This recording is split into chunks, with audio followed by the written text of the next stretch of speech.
ඔබේ මතකේ ඉලන් මගේ හිත පතුලේ පරිස්සමින් රැක ගන්නම් පන වගේ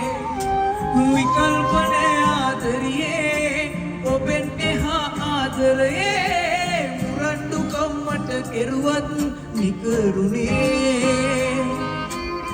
විසින් කෙරුවා ආදරය හුලන් ඇවිත්